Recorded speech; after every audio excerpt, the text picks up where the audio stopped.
Hello all, welcome to the University of Dubuque and the Michael Lester Wendt Character Lecture.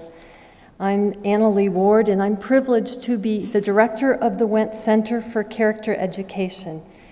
Here we work to promote excellent moral character and lives of purpose. We've been doing this since the center's inception in 2004 with the generous support of Richard and Nancy Wendt. Tonight, I'd like to begin, as is our custom, with prayer. Please join me.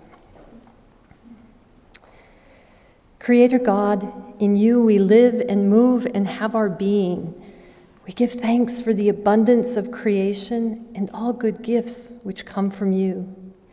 Yet we confess we often turn our eyes from you and from our neighbors and communities in fearful protection of ourselves. Forgive us, gracious God. Forgive us when we abandon the common good for our own gain. And help us to live out of the spaciousness of your vision and love for all creation. Grant us courage to work for a world that reflects your goodness. And Lord, at a time of rancorous politics, give us wisdom and courage that we may resist the temptation to point fingers of blame and condemnation, or to cling to individual self-interest and quick fixes. Empower us with the vision to see that another world is possible. In this evening, may our sight grow clearer and our hearts be encouraged as we listen to your servant, Father Boyle. We pray this, God, in the name of your Son, Jesus Christ. Amen. Tonight, we have the joy of hearing from Father Greg Boyle, a Jesuit priest from Los Angeles, California, and the executive director of Homeboy Industries, the largest gang intervention, rehabilitation, and reentry program in the world. Father Boyle is well educated with degrees in philosophy, English, divinity, sacred theology. He's a lover of language and story, and he's been able to capture many of the stories of the gang members he's worked with in their authentic voice. If you're interested, he has written a book about it, Tattoos on the Heart, and it will be for sale outside after the lecture, and he's also agreed to do a book signing. When he finishes speaking tonight, he will be staying here to answer a few questions, so if you have a question, if you would raise your hand, the ushers will be passing you a microphone so we can all hear the question. A consultant to youth service and governmental agencies, policymakers, and politicians, Father Boyle graciously shares his knowledge and experiences. He's the subject of a documentary, an author, and a recipient of awards too numerous to mention, but let me mention just a few. The California Peace Prize, a Lifetime Achievement Award, a California Hall of Fame inductee, an honorary doctorate recipient, and most recently, the James Beard Foundation's 2016 Humanitarian of the Year. Now, it's one thing to talk about compassion and justice, and it's another thing to live it out. That's where fearless integrity comes in. That's why we've asked Father Boyle here tonight. We all need encouragement. We all need moral exemplars who live their lives faithfully and courageously as they work compassionately for justice. We all need to hear and take up the challenge to practice fearless integrity. Please welcome Father Boyle.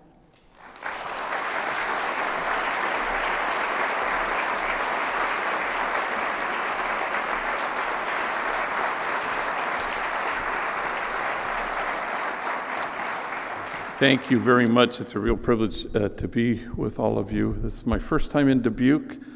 Gorgeous day. It was a great privilege for me to have lunch today at the BVM Mother House with my fifth grade teacher I hadn't seen in 50 years, Sister Mary Agnes O'Connor.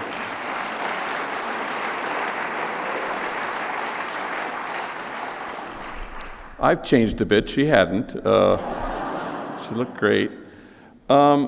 It's the privilege of my life to, for 30 years, have worked with gang members, and oh my gosh, my life has been changed and heart altered and completely turned inside out, and the day won't ever come when I have more courage, or I am more noble, or I'm closer to God than the thousands and thousands of men and women I've come to know in these last 30 years.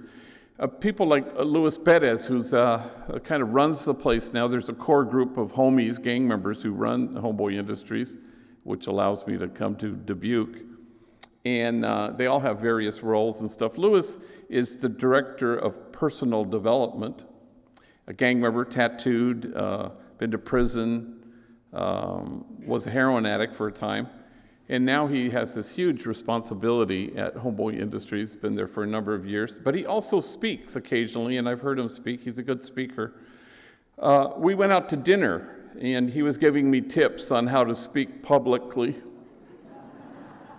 He said, you gotta pepper your talk with self-defecating humor.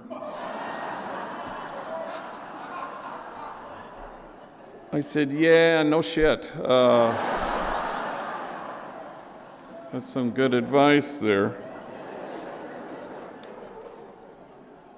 Well, there are a lot of reasons why you'd come out on a Monday night to this talk, and it has very little to do with me. It has to do with you, kind of a yearning and a longing to want to see the world look differently than it currently looks.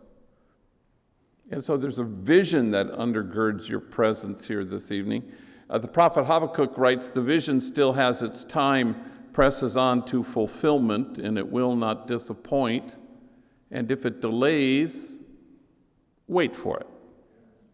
But we don't want to wait for too long, con los brazos cruzados, tapping our feet, staring at our watches. We want to make something happen, and what is the thing we want to make happen?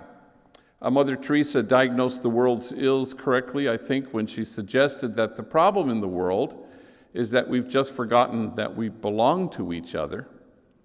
So how do we stand against forgetting that? How do we, with God, imagine a circle of compassion, and then imagine nobody standing outside that circle? How do we dismantle the barriers that exclude? How do we find ourselves out at the margins?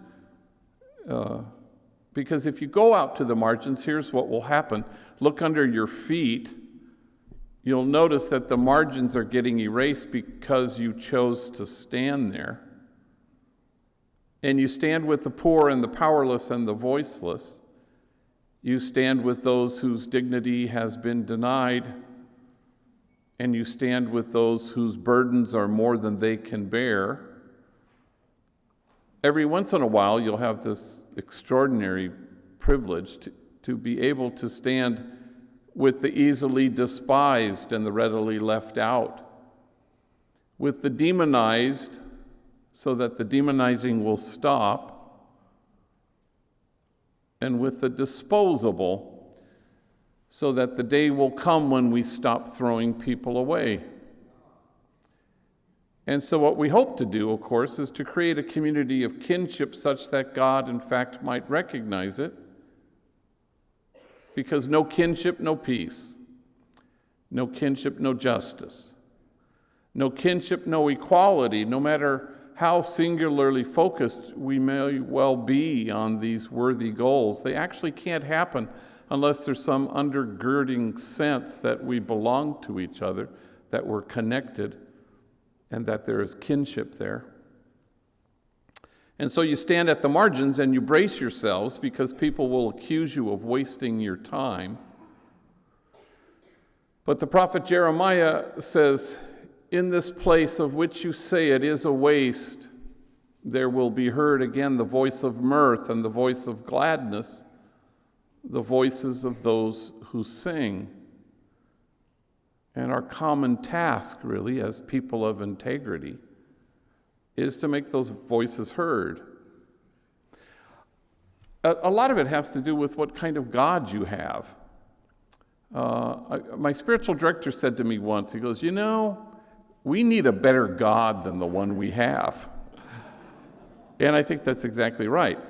St. Ignatius of Loyola, I'm a Jesuit, so he used to always talk about the God who's always greater, which is to say the minute you think you've pigeonholed him, it's greater than that. It's always more spacious, it's always more expansive and oceanic. It's larger than our puny sense of God. And you have to be attentive to that, because if you're not careful, your God can atrophy and become shriveled, when God is always wanting to be the God who loves us without measure and without regret, the God who's just too busy loving us to have any time left to be disappointed in us. Otherwise, we create God in our own image rather than the other way around. My friend Anne Lamott says that you've created God in your own image when suddenly God hates all the same people you do. So you got to be careful. You can't help yourselves because we're human beings, but you can catch yourselves. Now the homies, they out-Yogi Berra sometimes when it comes to mangling in the most charming and insightful ways the English language. I always enjoy it. I kind of collect them.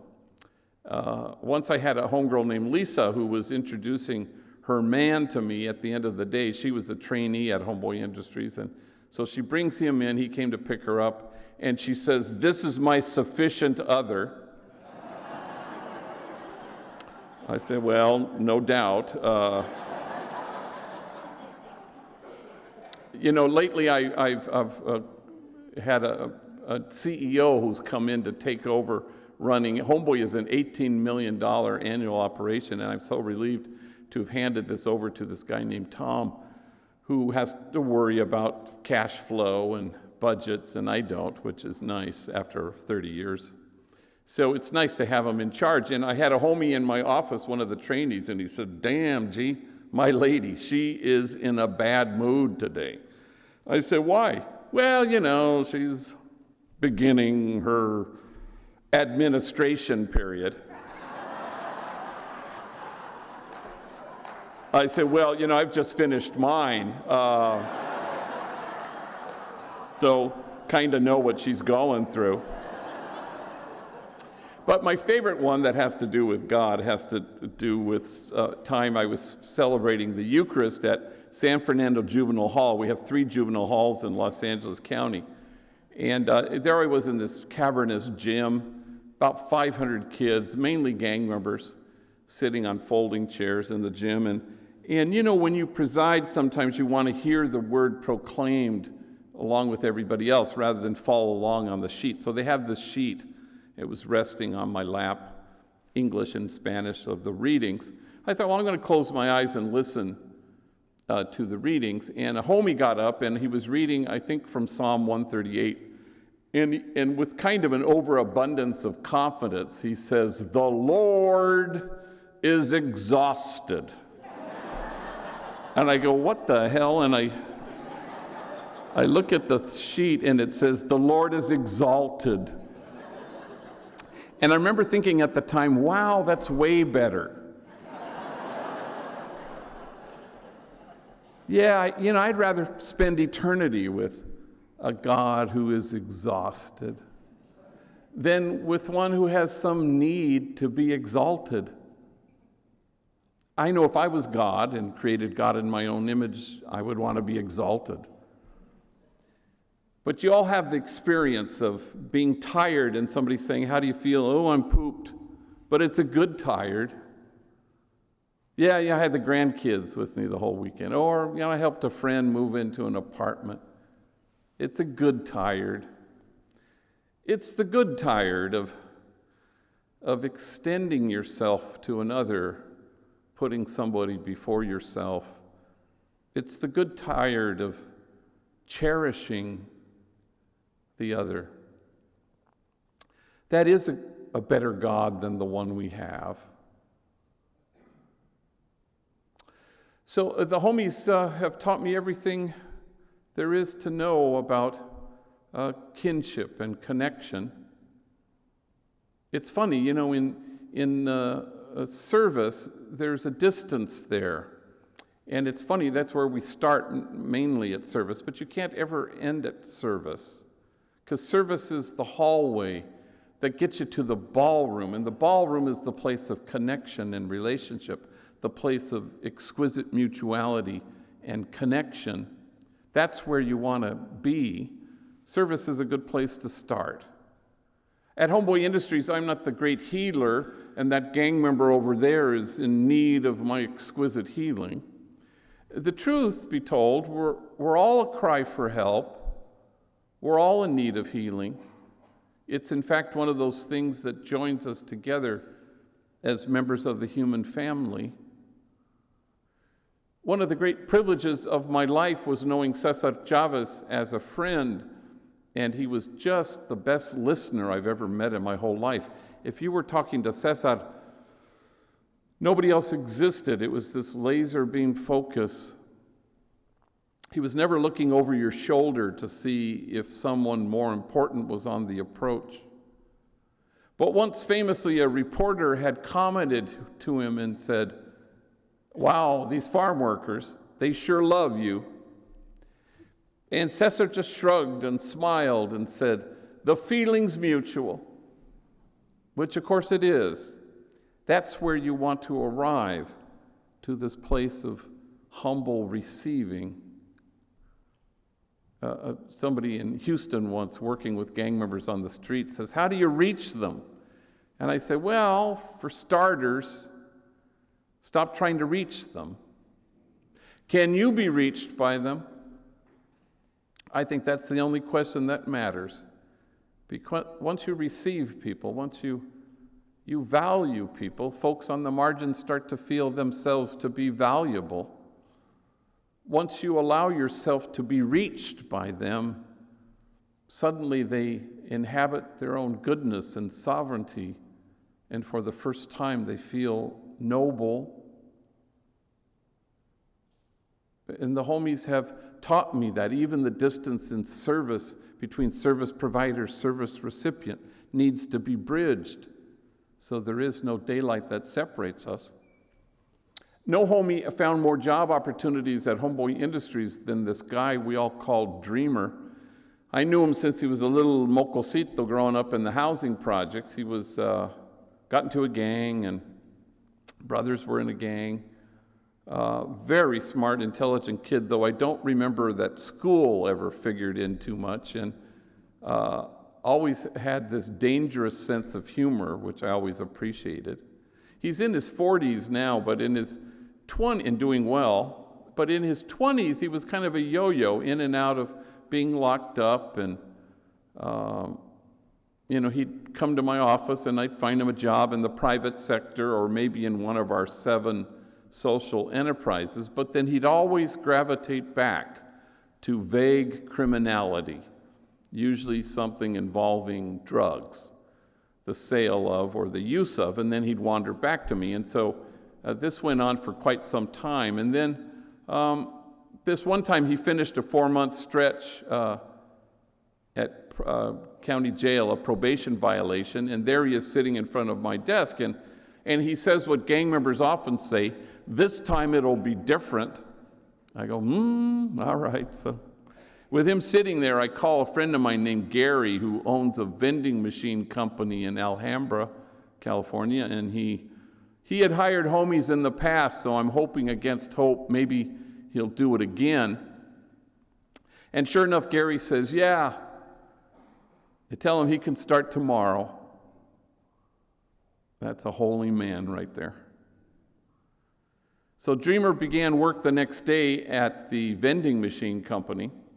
Well, 2 weeks later, there he is again in front of my desk, and I go, "Híjole, Madre Santa, here we go all over again."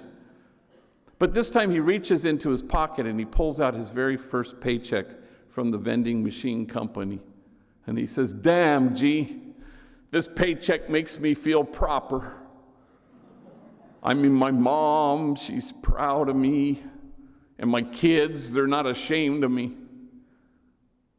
And you know who I have to thank for this job. And I said, well, gosh, who? And he looked at me strangely and he said, well, God, of course. Oh, yeah, no. That's right, that would be God. You thought I was going to say you. I said, no, gosh, God's number one. He said, you are so lucky we're not living in them Genesis days. I'm sorry, them Genesis days. And he goes, yeah, because God would have been had struck down your ass already by now, he said. Well, the only thing I really remember was that we just dissolved in laughter, and we both fell out of our chairs. And I defy you to identify exactly who's the service provider, who's the service recipient. It's mutual. And how do you arrive at that place where it is only about mutuality, where suddenly there's kinship so quickly, which is God's dream come true? So the homies have taught me everything of value about such things as kinship, and a whole bunch of other things as well. In fact, they've taught me how to text, and I'm so grateful to them, because I find it sure beats the heck out of actually talking to people. And I'm pretty good at it, LOL and OMG and BTW, and the homies have taught me a new one, OHN, which apparently stands for, oh, hell no. And I've been using that one quite a bit lately. I know I can't be alone in being vexed by this autocorrect thing. Like I had a homegirl named Bertha on a Sunday. She texted me, where are you at? So I texted her back, I'm about to speak to a room full of monjas. And monjas is Spanish for sisters, nuns, religious women. I'm about to speak to a room full of monjas. I pushed send. Autocorrect told her I was about to speak to a room full of ninjas. Which she thought was pretty interesting. Just right now, backstage, homies, their hair is always on fire, and oh my gosh, and they're going to cut off my this, and they're going to evict me, and I just need this much more for my rent or my phone or whatever it is. Their hair is always on fire. So a homie texted me once and needed just a little bit more to finish off his rent. I didn't have it. So I wrote back, things are tight. I pushed send. Autocorrect told him, thongs are tight.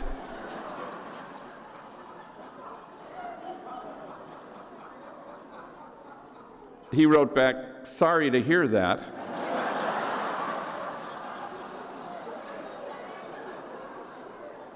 What about my rent?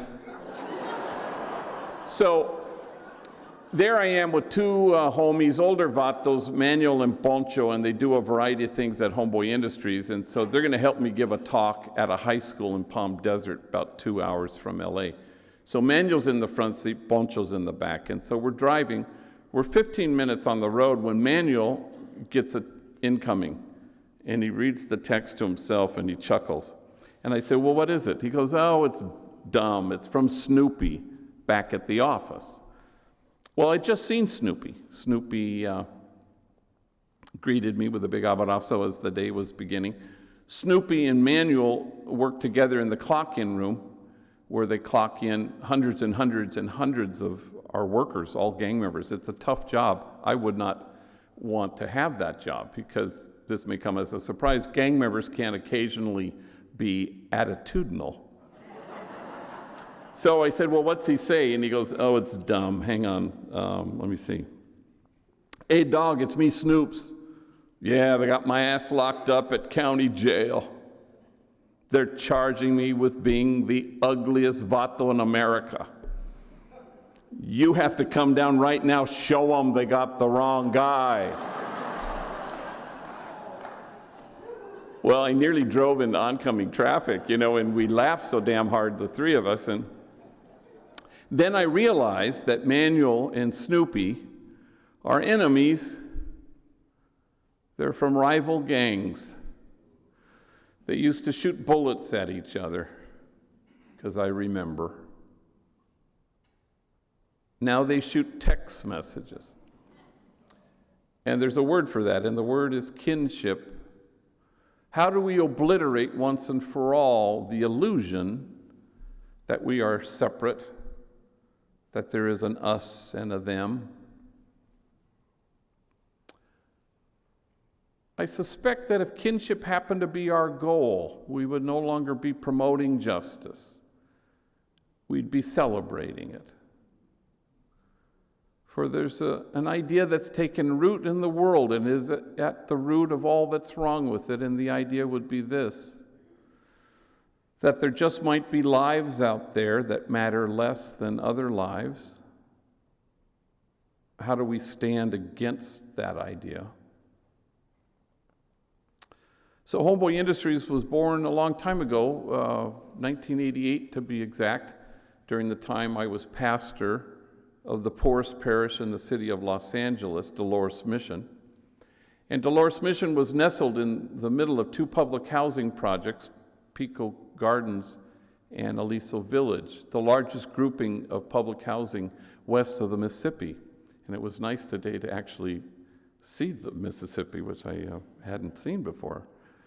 And it also had the highest concentration of gang activity anywhere in the world. So if LA was the gang capital of the world, my parish was the gang capital of Los Angeles. We had 8 gangs at war with each other when I drove up there in 1986, which is unheard of in public housing to have that many gangs in 2 housing developments. So I buried my first young person killed because of this sadness in 1988, and last Thursday I buried my 216th, a young man named Russell, who had worked for us a number of years ago. Not all of those folks are from my parish, but I run a large gang intervention program. I get asked to do this. So the first thing we did was we started a school, because there were so many junior high, middle school age gang members who had been given the boot from their home school. Nobody wanted them. So they were wreaking havoc in the projects. They were writing on the walls in the middle of the day and selling drugs, and they were violent. And so I walked out to them in the projects, and I would sort of isolate each one, and I'd say, hey, if I found a school that would take you, would you go? And to my surprise, every single one said, yeah, I would. And then I couldn't find a school that would take them, so that kind of forced my hand. Right across the street from the church was our parochial school, grades K to 8, first 2 floors of the school. But the entire 3rd floor was the convent where the ninjas lived. So I gathered all the nuns together in the living room, and I said, hey, would you guys mind, moving out? And we could turn the convent into a school for gang members. And they just went, sure. Really, that was their discernment. They all just went like, sure. Where would we be without nuns? And so they moved out, and gang members moved in. And this kind of upset the apple cart a little bit, because our parishioners started to say, wait a minute, aren't churches supposed to be hermetically sealed? Good people in and bad people out, and so this posed quite a good gospel challenge, you might say. And then the gang members all said, if only we had jobs. And so myself and the women in the parish, we marched around the factories that surrounded the housing projects, trying to find felony-friendly employers. And that wasn't so forthcoming. So we invented things. We just started things like a graffiti removal crew and a maintenance crew and a landscaping crew and a crew to build our child care center, and all made up of members of rival gangs working together. And then in '92, we had the unrest in Los Angeles after the Rodney King verdict. And the whole city exploded, but not the poorest community in the city. And so we didn't. And so the LA Times came and they were snooping around, and then they asked me, why do you think this community, most likely to explode, didn't ignite? And I said, I think it's probably because we had 60 strategically hired enemy rival gang members working side by side with each other. So they had a reason to get up in the morning, and more importantly, a reason not to gangbang the night before and or ignite their community. So a movie producer named Ray Stark, who happened to have $500 million, summoned me to his office. And long story short, he said, what should I do with my money? I said, well, why don't you buy this abandoned bakery across the street, catty corner from the church. It's got ovens. We could put hairnets on rival enemy gang members. They could bake bread. We could call the place, I don't know, Homeboy Bakery. That was the extent of my business plan. And he said, sure. And we were off and running. And a month later, we started Homeboy Tortillas in the Grand Central Market in downtown LA. Once we had plural, we changed our name from Jobs for a Future, which is what we used to call ourselves in '88, to Homeboy Industries, as if there was any industry involved in this venture. Not everything worked. I'll be the first to admit it. Homeboy Plumbing really was not hugely successful. Who knew? People didn't want gang members in their homes. I did not see that coming. And nobody ever intends to do such a thing, but you back your way into something, you evolve your way into something, and so now we've backed our way into becoming the largest gang intervention rehab reentry program on the planet. 15,000 folks a year walk through the doors. There are 120,000 gang members in LA County. 1,100 gangs. I suspect at this point, after nearly 30 years, there isn't a gang member who doesn't know what Homeboy Industries is, nor where it's located. The centerpiece of our effort really is our 18-month training program. All the homies want to get in on that because it's a paid gig.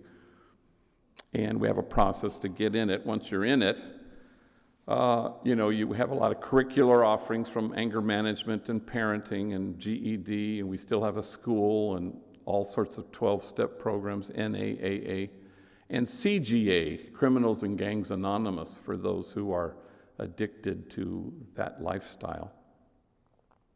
We have free tattoo removal. No place on the planet Earth removes more tattoos than we do. We have a designated clinic, 3 laser machines, 1 paid physician assistant, but 47 volunteer doctors. I don't know how many treatments a year they perform.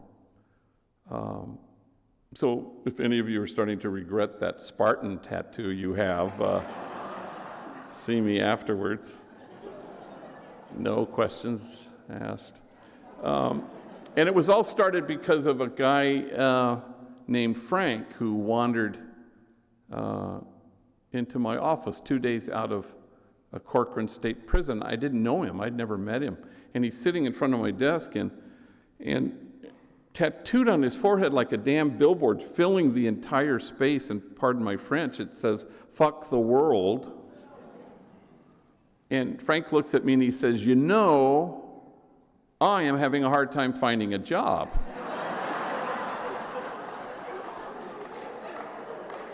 I say, well, Frank, maybe we could put our heads together on this one, And I think, where do I send him, to McDonald's? Do you want fries with that? No.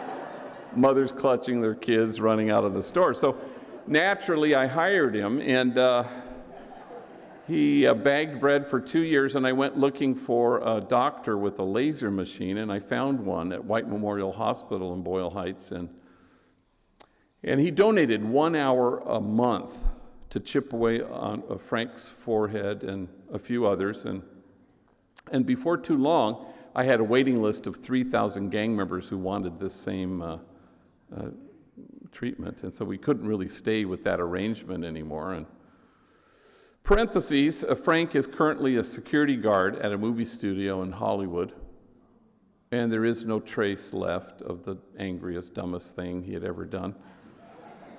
Proving once and for all, as Sister Helen Prejean says so well, everyone is a whole lot more than the worst things they've ever done. And so we have all our training. Well, we have therapy. Everybody's in therapy. We have 5 paid therapists, 42 volunteer therapists, case management. We have our training programs, solar panel installation training program. We have Homeboy Bakery, Homeboy Silkscreen, Homeboy Homegirl merchandise, where we sell our logo stuff online and in a store in our headquarters in Chinatown. Homeboy Diner, the only place you can buy food at LA City Hall. We have a restaurant at American Airlines Terminal 4 in LAX Airport. We have a thing called Homeboy Grocery, where we sell chips and salsas and all the Ralphs, which is a Kroger's thing, from San Luis Obispo to San Diego. We have a lunch truck. We have, what else do we have? We have farmers markets with about 32 of those. And Homegirl Cafe, where women with records, young ladies from rival gangs, waitresses with attitude will gladly take your order. And they cater.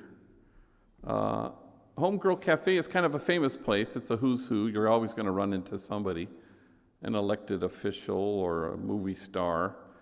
Jim Carrey has been there often, which is pandemonium whenever he does. It's selfies are us. Jack Black, the actor, Forrest Whitaker, a lot of movie stars like to go there. Once, not that long ago, with only 2 hours notice from the Secret Service, we were informed that Vice President Joe Biden wanted to have lunch there, and so Secret Service motorcade, entourage. I wasn't there. I was making my annual 8-day silent retreat, so I didn't know about it till I got back, and then I see this trainee, a homie named Louis Mora, and he sees me and he wants to debrief, and he says, while you were gone, we were visited by an MVP. And I go, do you mean like a VIP? That one, VIP, yeah.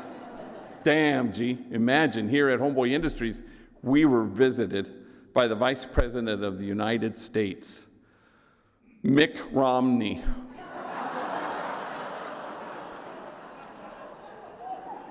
So I'm thinking maybe we should add a current affairs class to our... But most famously, Diane Keaton, a movie star, showed up in Oscar winner and Godfather movies, Annie Hall. And she's there with a regular guy who's there once a week. And so her waitress is Glinda. And Glinda's a big girl, been there, done that, tattooed, gang member, felon, parolee. She has no clue who Diane Keaton is. And so she's taking her order. And Diane Keaton says, well, what do you recommend? And Glinda rattles off the 3 dishes she particularly likes. And then Diane Keaton says, well, I'll have that second one. You know, that one sounds really good. And it's at that moment something dawns on Glinda. She looks at Diane Keaton. She says, wait a minute. I feel like I know you from somewhere. You know, like maybe we've met. And Diane Keaton decides to deflect it humbly. Oh, gosh, I don't know. I suppose I have one of those faces that people think they've seen before. And then Glinda goes, no, now I know. We were locked up together.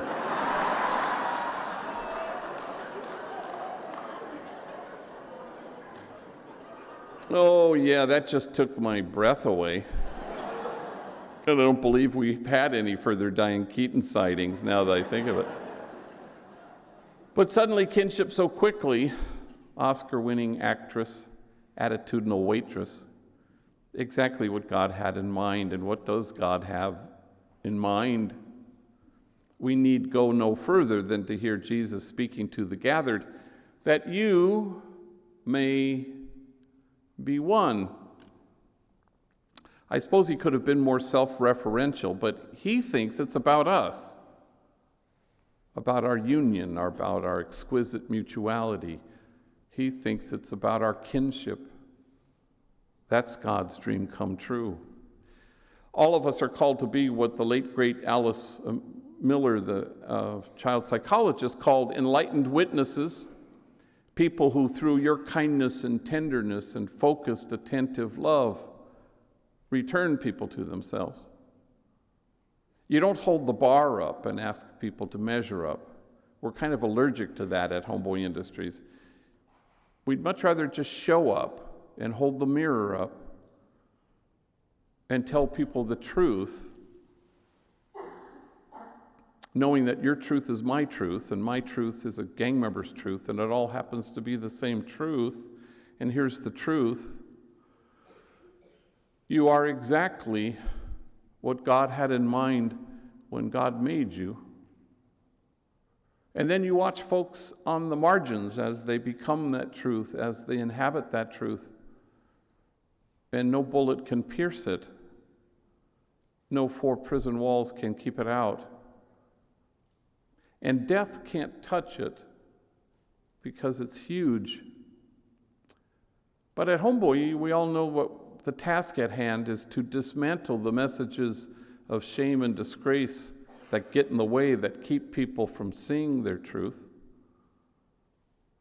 Marcus Borg, the late great scripture scholar, says that the principal suffering of the poor throughout history and throughout Scripture is shame and disgrace, and I think that's quite right. I would invite you to take a leisurely stroll through the Acts of the Apostles, and quite beyond a quaint snapshot of life in the earliest Christian community, what I think you'll discover is the measure of health in any community, including here in this city, in this university. Things will leap off the page. Things like, see how they love one another. That's a good thing to measure. There's nobody needy in this community. That's an excellent metric. But my favorite one is an odd one, and it says simply, and awe came upon everyone. It would seem that the measure of our health as a community may well reside in our ability to stand in awe at what the poor have to carry, rather than stand in judgment at how they carry it.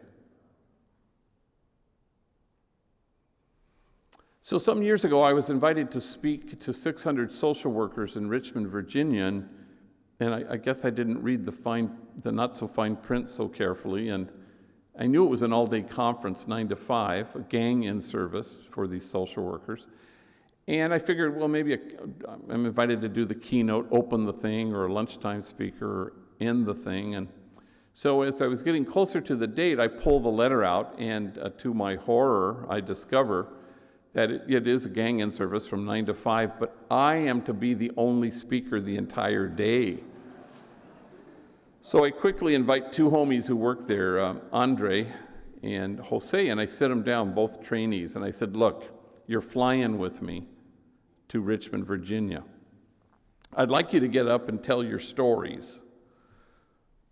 Take your time. Because we got a long-ass day to fill. Well, I'd never heard their stories, and Jose gets up, and at the time he was probably like 25 years old, gang member, tattooed, felon, been to prison. At the end of our 18-month program, so he was landed in his final phase as a very valued member of our substance abuse team, a man solid in his own recovery, now helping the younger homies with their addiction issues. A man who was in prison for some time, but he also had a long stretch as a homeless man and an even longer stretch as a heroin addict. And so he gets up and he begins in sort of an offhanded way. He says, I guess you could say my mom and me, we didn't get along so good. I think I was 6 when my mom looked at me and she said, why don't you just kill yourself? You're such a burden to me. Well, 600 social workers audibly gasp. And he says, "It sounds way worser in Spanish," he says. And we went from gasp to laugh. We got whiplash, I think I was 9, he says, when my mom drove me down to the deepest part of Baja California, and she walks me up to an orphanage, and she knocks on the door, and the man comes to the door, and she says, "I found this kid," and she left me there for 90 days until my grandmother could get out of her where she had dumped me, and my grandmother came and rescued me. My mom beat me every single day of my elementary school years with things you could imagine and a lot of things you couldn't. Every day my back was bloodied and scarred. In fact, I had to wear 3 t-shirts to school each day. First t-shirt, because you could see the blood. Second t-shirt, it still seeped through. Finally, the third t-shirt, you couldn't see any blood. Kids at school, they make fun of me. "Hey, fool, it's 100 degrees. Why are you wearing 3 t-shirts?" And then he stopped speaking, so overwhelmed with emotion, and he seemed to be staring at a piece of his story that only he could see. And when he could regain his speech, he said through his tears, "I wore 3 t-shirts well into my adult years because I was ashamed of my wounds. I didn't want anybody to see them. But now I welcome my wounds. I run my fingers over my scars. My wounds are my friends. After all, how can I help heal the wounded if I don't welcome my own wounds?"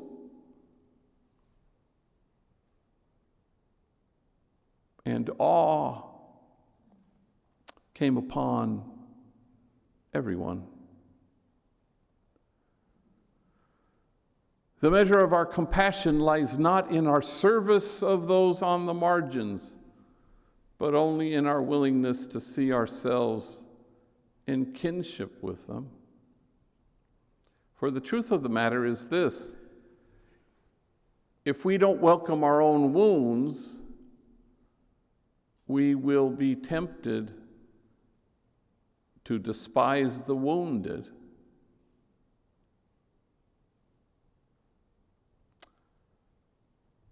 Let me just end with this story, and then we'll open it up for questions.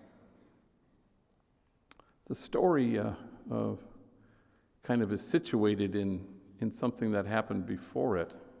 I was interviewed on the Christian Broadcast Network, and this woman interviewing me was asking me what we do at Homeboy, and I told her much the same as I've told you. And when I finished, she made a face like, I don't know, like maybe she smelled something foul or something. And she said, "Yeah, but how much time each day at Homeboy Industries do you spend, praising God?" And I didn't know what to say to that, except all damn day is what I said to her. Because I think that's the truth. But it begs this question: what kind of praise does God have any interest in? Not the God who clamors to be exalted, but you know the one, the exhausted one. So it occurs sometimes to universities to force their students to read my book against their will. And I'm not complaining. So Gonzaga University, my alma mater in Spokane, forced their entire freshmen to read Tattoos on the Heart. So they invited me there. And then they said, "Hey, bring 2 homies with you." And, I do that occasionally. And I always pick homies the same way. I pick homies who are enemies with each other, just so that force them to share a hotel room just to mess with them, And I always pick homies who have never flown before, just for the thrill of, seeing them panicked in the sky. Quite seriously, recently I flew to D.C. with two homies, and older guys, and they'd never flown. And this homie said, "Are we flying Virgin Airlines because this is our first time?" Dead serious. So I invited two homies to go with me to Gonzaga, Bobby, an African-American gang member who worked in the bakery at the time, and Mario, this homie who worked in the merchandise store at the time. And I've done this hundreds and hundreds and hundreds of times with men and women. Never have I invited anybody to fly with me, a homie, more terrified than this guy Mario. Oh my God, he was hyperventilating, and we hadn't even gotten on the plane yet. So we flew out of Burbank Airport, which is kind of a small airport, and big bay windows, and Southwest Airlines mainly, big planes. But they don't have that hermetically sealed chute, to get on the plane. You have to walk out onto the tarmac, and they have stairs that go to the front of the plane, and the big feature at Burbank is they have stairs that go to the back of the plane as well. So we're there early morning. I'm sitting next to Mario, and here comes our plane, and the plane we're going to get on, and they're deplaning. And I said, well, there's our plane. And I go, oh my God, he may die before we climb up those stairs, And so then I see two flight attendants, females, with very large cups of Starbucks coffee, and they're schlepping up the stairs, the front of the plane, and they're climbing up the stairs early morning, and Mario goes, when are we going to board the plane? I go, as soon as they sober up the pilots.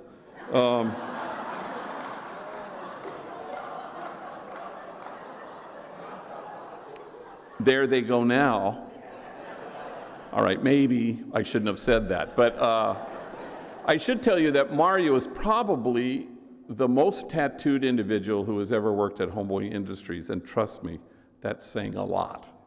His arms are all sleeved out, covered in tattoos. His neck is blackened with the name of his gang. His head is shaved, covered with tattoos.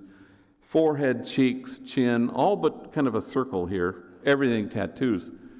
And I'd never been in public with him, and so we're walking through the airport, and people are like this, and mothers are clutching their kids a little more closely, and I think, wow, isn't that something? Because if you were to go to Homeboy Industries tomorrow, Mario works there still. He's behind the counter where we sell our baked goods.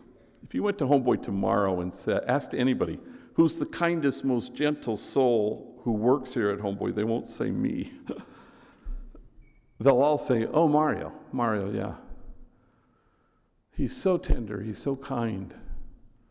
He's so effusive in his gentleness. In fact, for as terrified as he was on the plane, when the flight attendant handed him peanuts, he wouldn't just take them and he wouldn't just thank her. He grabbed her hand and looked her in the eye and, thank you so much. Like way over the top. So we get to Gonzaga, and this happens often enough that there's the main talk at night. But what they don't tell you is there are 94 other talks that they have planned for you. This class, this lunch, this meeting, this class, all day long. And so I tell Mario and Bobby, I said, look, I'm not going to speak at any of these. I want you to get up. I'm going to sit in the back of the classroom. So they did, and they were nervous, especially Mario, but they did a good job and told their stories. Stories of torture and abuse and terror and violence, abandonment, neglect. And honest to God, if their stories had been flames, you'd have to keep your distance. Otherwise, you'd get scorched. So the nighttime came, and it was 2,000 people. It was really huge, and huge venue. And I told them, I said, look, I want the two of you to get up before I speak, do a little 5-minute snapshot, and then I'll give my talk. But if you give them a snapshot, a Polaroid of your life, then I can include you in the question and answer period.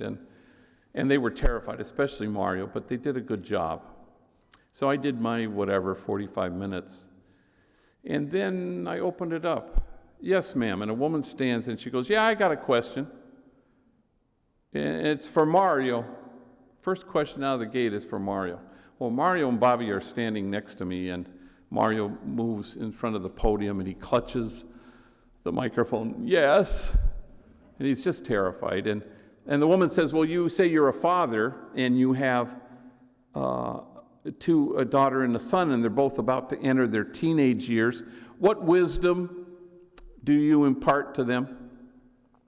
What advice do you give them? And Mario clutches the microphone and he closes his eyes and he's trembling, and I can feel him next to me that the emotion is starting to rise, and he's getting a damn hernia trying to come up with this answer, and he's trembling when suddenly he blurts, and as soon as he says those two words, he retreats back to his closed-eyed retreat, and he trembles all the more, and he clutches the microphone more fiercely, and I can feel him losing his battle with his emotions, but he wants to get this sentence out. I just still want my kids to turn out to be like me. And there's silence. Until the woman who asked the question, it's her turn to cry. And she stands and she looks at Mario and she says, why wouldn't you want your kids to turn out to be like you? You are loving. You are kind. You are gentle. You are wise. I hope your kids turn out to be like you. And 2,000 total perfect strangers stand, and they will not stop clapping. And all Mario can do is hold his face in his hands, so overwhelmed that this room full of strangers had decided to return him to himself, and they in turn returned to themselves, which shouldn't surprise us because it's mutual. And I think that's the only praise God has any interest in. And so you stand at the margins and you look under your feet. The margins are getting erased because you chose to stand there. And you imagine with this exhausted God a circle of compassion, and then you imagine nobody standing outside that circle. And you stand at the margins, and pretty soon you cease to care whether anyone accuses you of wasting your time. For in this place of which you say it is a waste, there will be heard again the voice of mirth and the voice of gladness, the voices of those who sing. And so we choose to make those voices heard. For the vision still has its time, presses on to fulfillment, and it will not disappoint. And if it delays, we wait for it.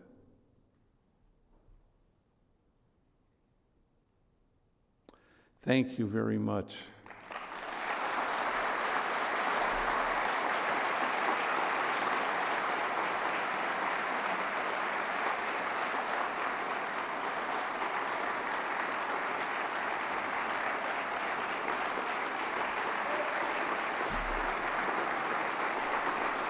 Thank you.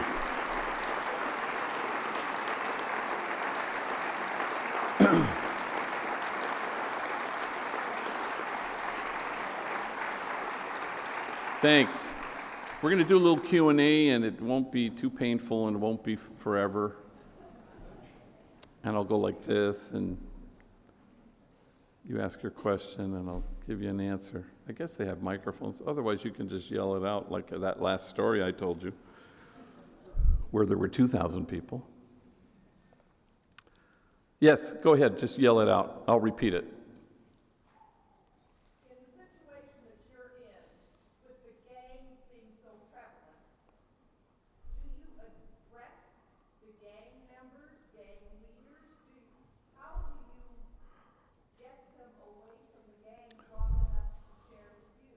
Yeah. Everybody get that question? Yeah.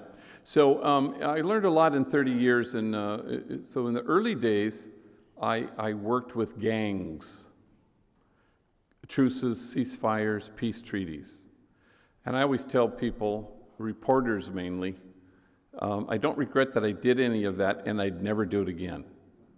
Because if you work with gangs, it serves the cohesion of the gang. It actually supplies oxygen to gangs, and it's a bad thing. So I discovered that within my first 10 years of doing this work.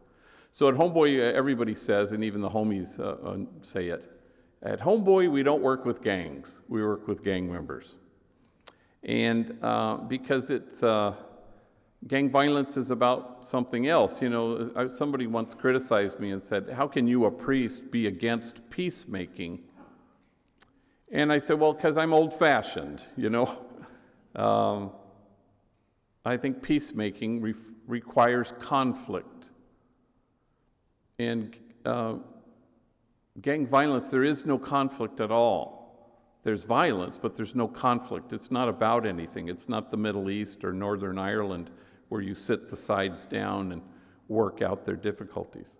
It's a language of the utterly despondent, of the hugely traumatized, or of the deeply mentally ill.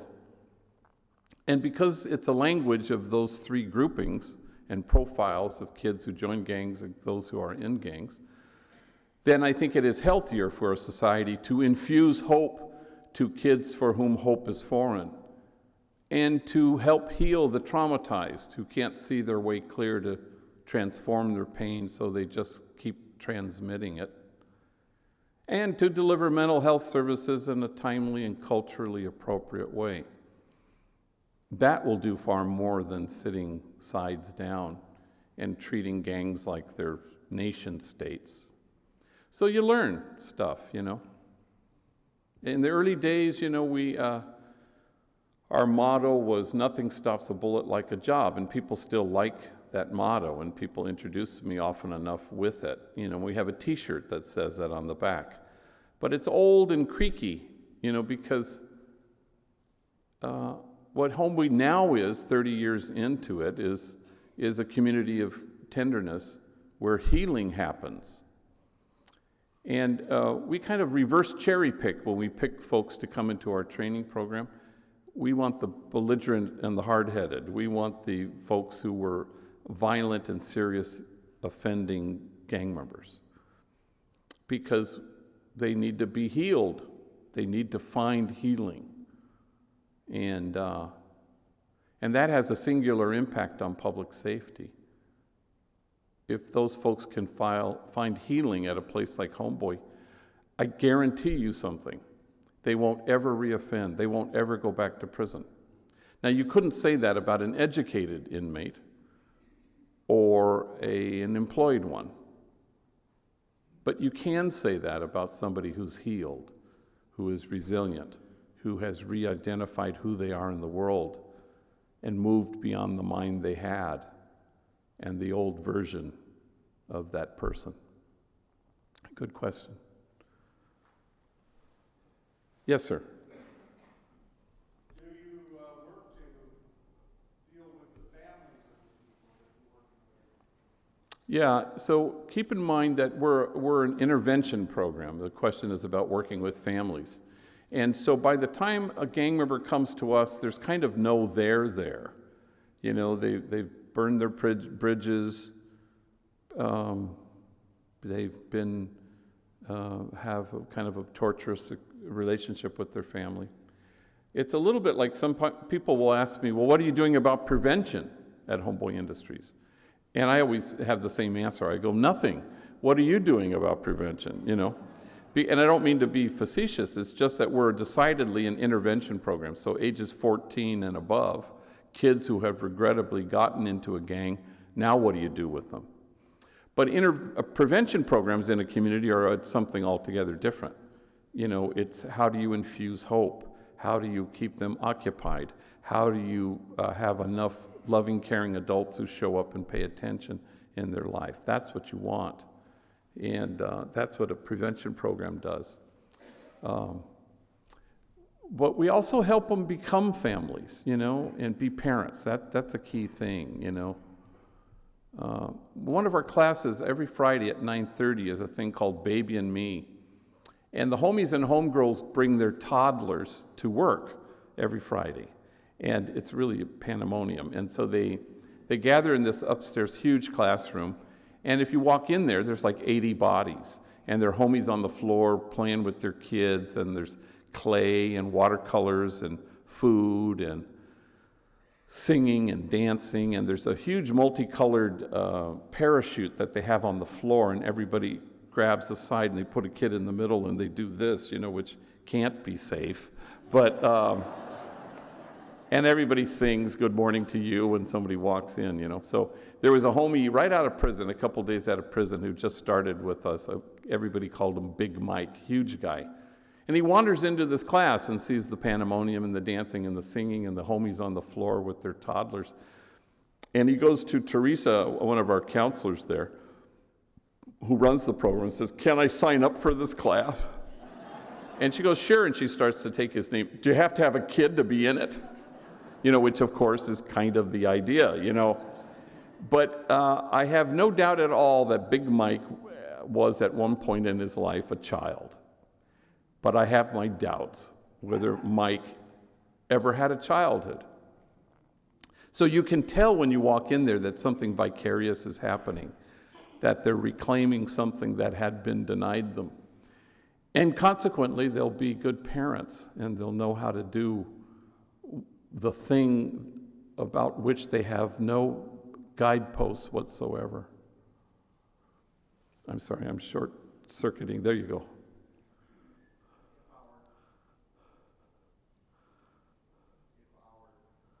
Just yell it out.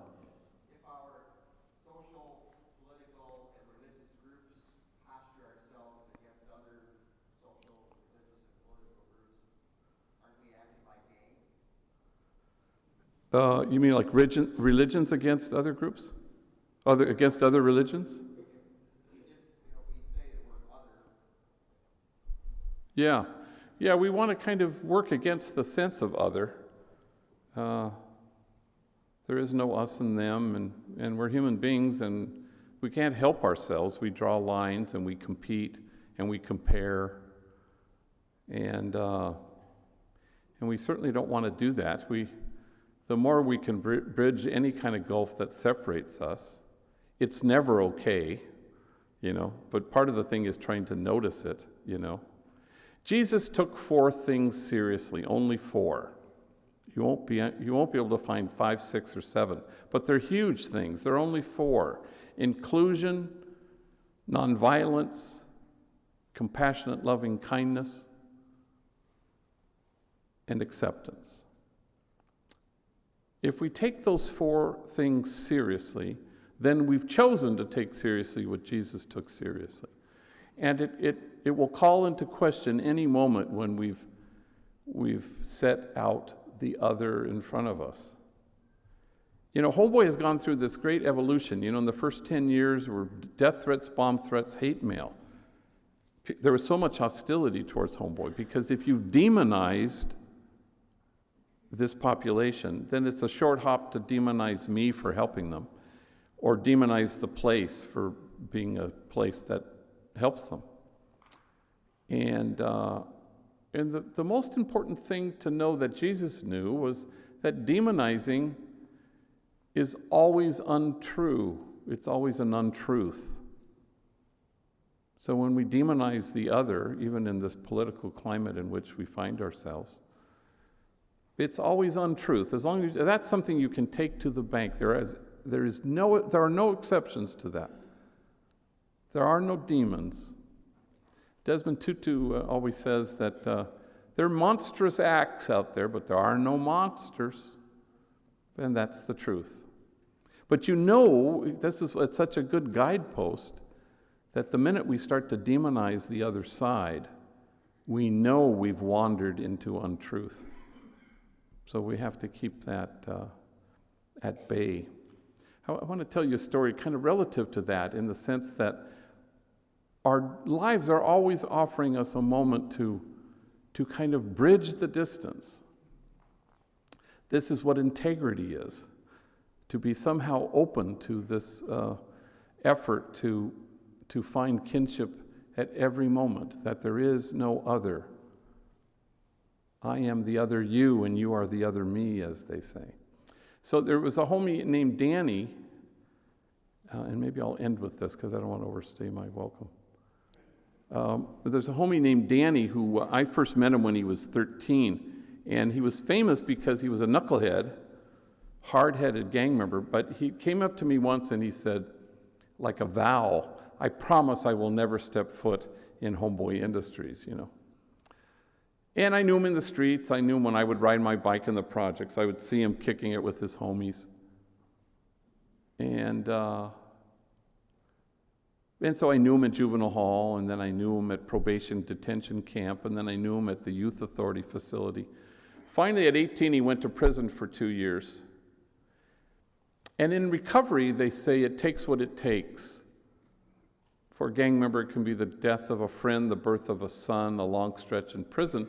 For Danny, what it took was he got out of prison at 20 years old to find his mother, with whom he had a torturous relationship, was dying of pancreatic cancer, and she only had 6 months to live. So I watched Danny as he became the primary principal caregiver, hospice caregiver of his mother, and he imitated the exhausted God we have. He just gave himself to the other. He cherished her. He took care of her in 100% way, and it was very tender and gentle. And then she died. A week later, I buried her, and a week after that, he walked into Homeboy Industries for the very first time.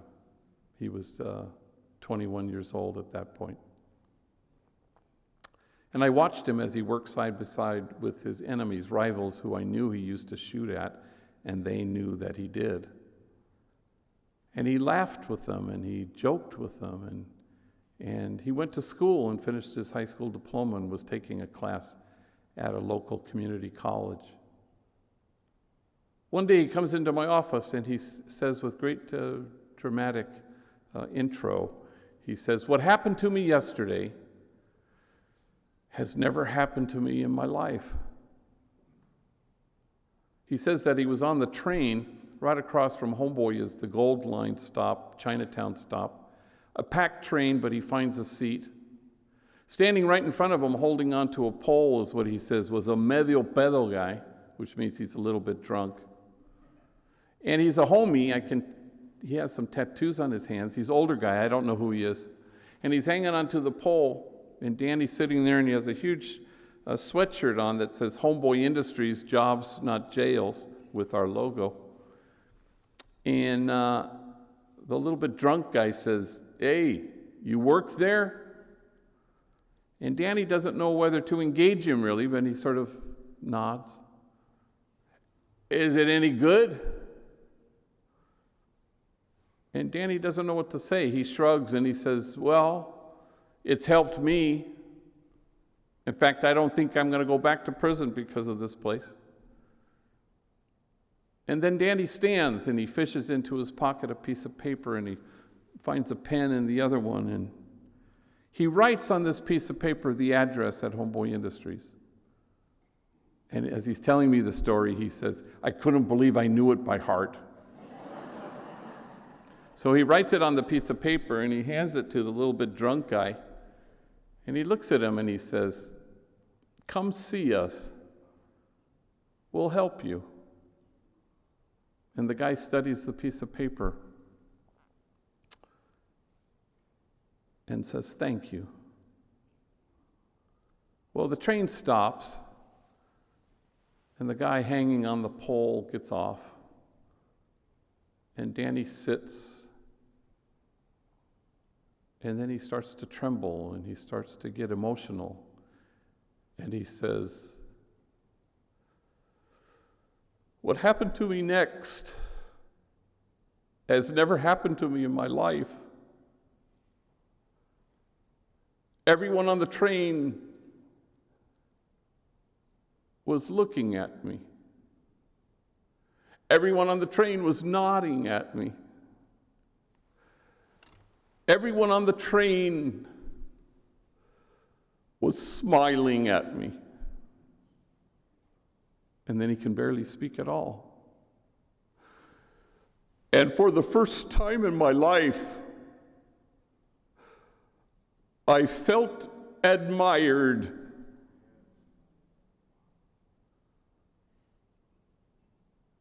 And suddenly kinship so quickly. Where there had once been a gulf, it has now been bridged. Where someone once had felt outside that circle of compassion had just been resoundingly welcomed into it. Maybe they didn't even know this, but everybody on the train took seriously what Jesus took seriously.